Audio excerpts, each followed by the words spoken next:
dinukum waliyadin. Orang sini sudah rukun antar agama karena perang agama terbesar terjadi tahun 800 di sini antara Wangsa Shailendra sama Wangsa Sanjaya. Wangsa Sanjaya beragama Hindu, Wangsa Shailendra beragama Buddha. Sampai Raja Hindu takut menjadi raja. Panukuh pergi ke India. Di India belajar ilmu arsitektur, pulang dikenal dengan nama Resi Gunadarma. Yang Raja Shailendra bernama Garung bergelar Smaratungga, anti Hindu. Tapi begitu menang perang, dia putus asa karena mau bikin candi nggak punya arsitek. Maka arsitek yang disuruh bangun adalah orang Hindu yang bernama Panukuh. Lahirlah candi Hindu, candi Buddha, nuansanya Hindu yang dikenal dengan Sambara Budura, Borobudur. Makanya kalau ada yang mengatakan Borobudur tinggalan Nabi Sulaiman, tertolak dengan teori itu. Kenapa? Karena Nabi Sulaiman berada di tempat yang namanya Ardul Muqaddasah, dan Ardul Muqaddasah bukan Sleman. Maka ndak usah sok Nabi Sulaiman dari Sleman. Iya, saya nanya jin yang paling tua bukan katanya. Itu akhirnya ada nuansa Buddha, ada nuansa dalam candi Buddha. Tiba-tiba anak Raja Buddha ini, si Smaratungga punya anak namanya Pramodawardhani Sematawayang, jatuh cinta sama si Panukuh yang orang Hindu. Mau nggak mau dikawinkanlah antara anak Raja Buddha dengan orang Hindu yang anti Buddha, tiba-tiba yang anti Hindu, tiba-tiba anaknya jatuh cinta. Makanya yang kemarin 0102 jangan terlalu serius, jangan-jangan anakmu saling jatuh cinta. Apalagi sekarang Pak Jokowi sama Pak Prabowo jadi satu. Ini hanya terjadi di Indonesia. Nggak usah malu, nggak usah malu, nggak usah malu. Yang kemarin mau jihad, mau apa, nggak usah malu. Kalau engkau tidak menangkan kami, aku takut tidak lagi yang menyembahmu. Udah nggak usah, nggak usah,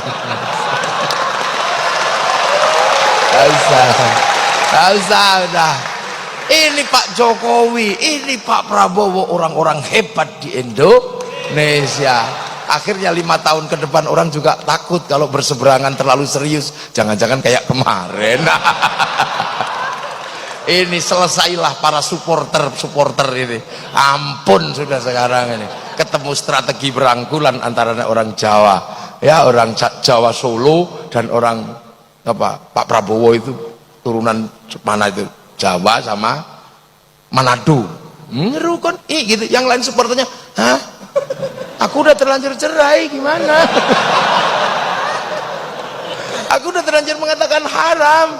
Aku udah terlanjur bersumpah akan potong kemaluan. Ini gimana? Terus gue mesti bilang wow gitu? Enggak juga.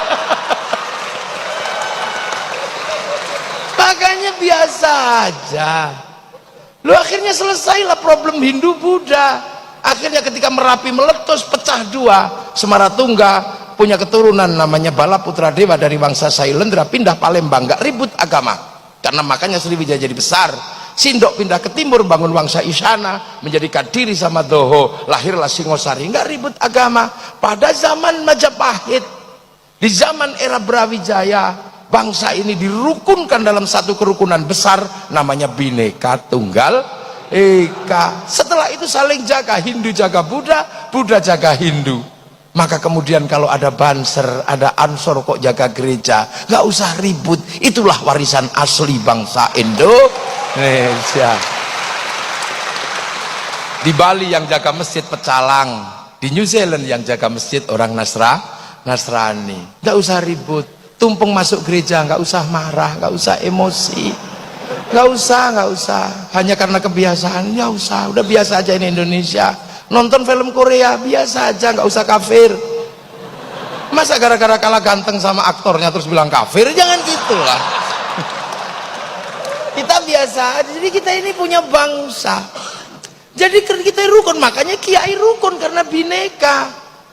Para tilmidun muridun rukun dalam bahasa santri, dan sampai hari ini kerukunan itu terjaga. Hanya di Indonesia Yamaha rukun sama Honda, hanya di sini. Hondamu apa? Mio, itu hanya di sini.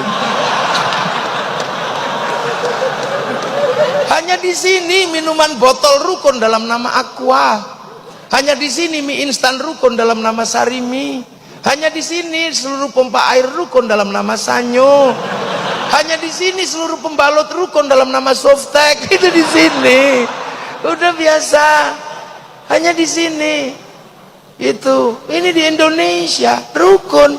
Makanya kemudian para ulama punya konsep merukunkan ini tanpa membentur.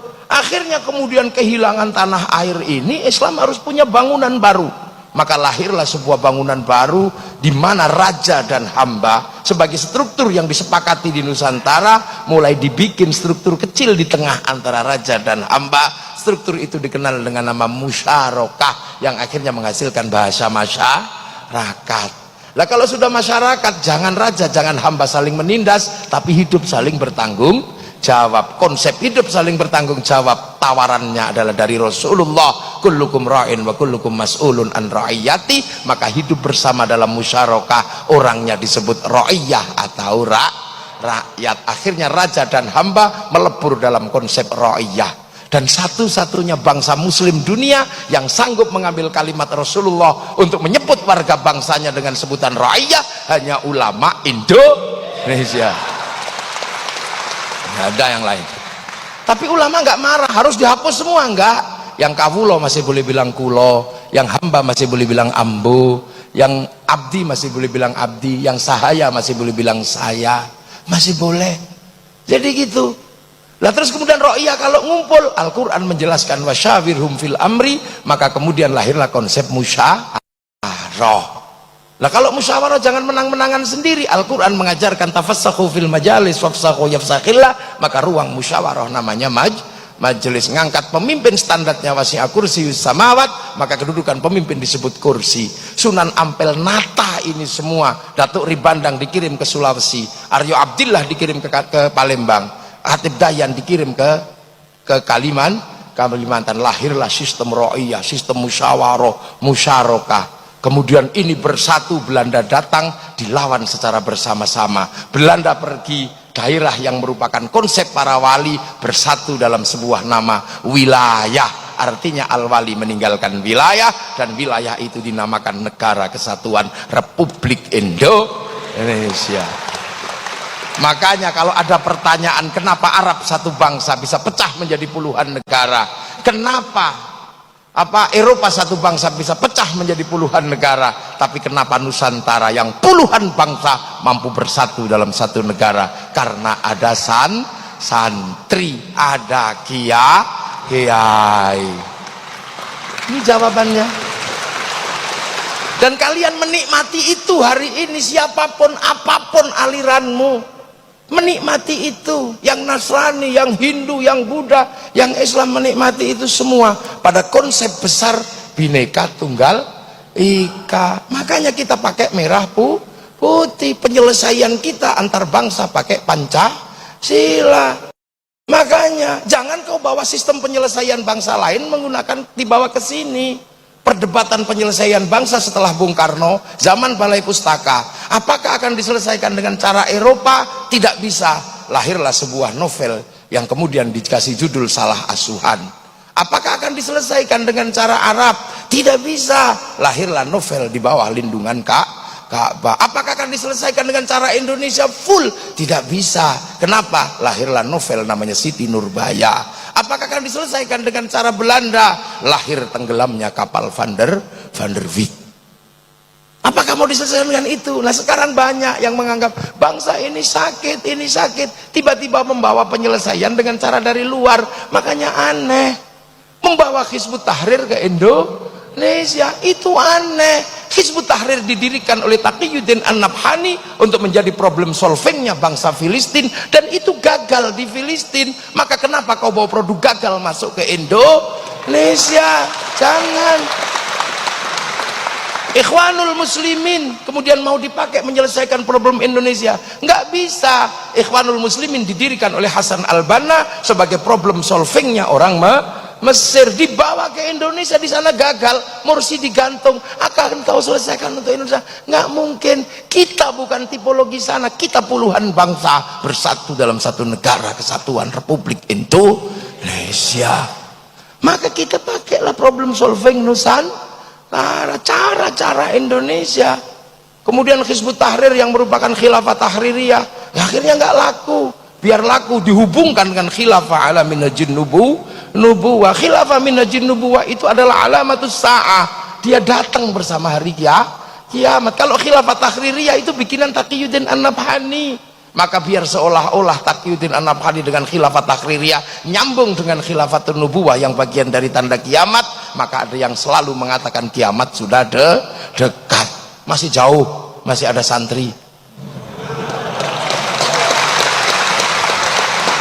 Lu santri kalau zikir bunyi, maka yang tidak ngerti bisa dengar menirukan. Pakai speaker yang jauh bisa dengar menirukan. Yang lain cuma diam gini. Nah, yang nggak bisa zikir sampai mati juga nggak bisa zikir, nggak dengar apa-apa. Strategi luar biasa. Makanya jangan kau sebut negeri ini tauhid.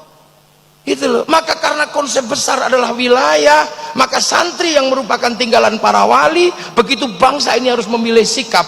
Apakah sikap memilih dasar Islam ataukah sikap memilih dasar bangsa dan negara? Kiai Hasyim Asy'ari memilih sikap bagaimana membangun bangsa dalam ketuhanan yang Maha Esa, meninggalkan yang namanya dan kewajiban syariat Islam bagi pemeluknya. Dan ketika bangsa ini diganggu, kenapa? Karena apa? Karena kedatangan bangsa yang akan mengganggu bangsa. Kesadaran wilayah, kesadaran musyarakah, kesadaran bahwa ini adalah tinggalannya para wali harus dipertahankan. Maka ketika Belanda datang, kaum muslimin melakukan perlawanan, dan perlawanan itu diambil alih oleh santri dengan bikin keputusan yang sangat syar'i, namanya resolusi jihad tanggal 22 Oktober tahun 45. Meledaklah 22 Oktober perlawanan santri, dan dari 22 Oktober lahir 10 November. Tanpa 22 Oktober, tanpa resolusi jihad, tidak ada yang namanya 10 November. Maka 10 November hari pahlawan, 22 Oktober hari santri Indonesia. Nggak bisa. Lah kenapa bermula dari mana? Dari merah putih. Berawal dari merah putih. Dulu merah putih paling dibenci sama Belanda karena mempersatukan. Kiai santri akhirnya tidak bisa mengibarkan merah putih depan rumah, kibarkan di atas rumah kalau mau bangun. Belanda curiga tiangnya dikasih tebu, Belanda curiga tiangnya dikasih kayu, dikasih bambu, dikasih padi, masih curiga dikasih pisang, masih curiga dikasih kelapa. Akhirnya datang ke situ bawa makanan tumpeng sama ingkung. Doanya Allahumma barik, maka datangnya tumpeng ingkung dikenal dengan nama barian. Allahumma barik. Akhirnya makanannya habis, padinya mengering, tebunya mengering, pisangnya rontok, kelapanya rontok, yang tersisa tinggal merah putih. Ini perlawanan kami mencintai persatuan lewat bendera merah putih. Tapi oleh Belanda akhirnya ditambah biru, santri ngamuk disobek. Begitu disobek mereka ngamuk semua, dan yang paling bertanggung jawab adalah santri. 22 Oktober resolusi jihad menghasilkan peristiwa 10 November di Surabaya. Makanya bagi anak milenial kadang merah putih hanya berharga 50.000, tapi santri yang menganggap ini bagian dari perjuangan nenek moyangnya mempersatukan Nusantara, maka merah putih berharga nyawa, ribuan nyawa. Sekarang merah putih tidak minta darah dan tidak minta nyawa, hanya kita minta diangkat oleh tangan kita kiri. Bagi anak milenial yang nggak mengerti ini, dia akan mengatakan tauhid, mengatakan bid'ah, mengatakan musyrik. Ini pasti zaman perang nenek moyangnya, bukan bagian dari sejarah perlawanan bangsa. Ini Nusantara. Dan sekarang bangsa ini terus akan maju di tengah pergeseran besar antar bangsa. Ketika bangsa ini merdeka, bangsa ini disuruh memilih setelah Hitler jatuh tahun 48, karena Amerika sama Soviet terus berperang, mau ikut mana? Bung Karno tidak memilih ke kiri atau ke kanan. Akhirnya kemudian Bung Karno dijatuhkan. Sampai di eranya Pak Harto, kiri dan kanan masih terjadi Amerika sama Soviet. Dan hari ini pertarungan besar Amerika sudah mulai diruntuhkan oleh kekuatan baru namanya Shanghai Corporation. Anak-anak mahasiswa pasti tahu itu. Shanghai Corp adalah negara baru yang bangkit setelah kelompok yang menyebut dirinya United Kingdom, United States. United Kingdom, United States dulu bangkit karena punya minyak dari negara Arab namanya Aramco. Maka setelah Aramco tidak lagi mensuplai, maka kemudian negara-negara kecil-kecil ini mencari minyak dari negara Syiah, negara Sunni, lahirlah kelompok besar namanya Shanghai Corporation. Amerika emosi, maka kemudian sumber minyak Shanghai Corporation diantem dengan isu Syiah Sunni. Maka kita mengenal isu Syiah Sunni, tapi proses itu gagal. Kenapa? Karena Indonesia nggak terlibat. Coba Indonesia terlibat dalam konflik itu, pasti jadi.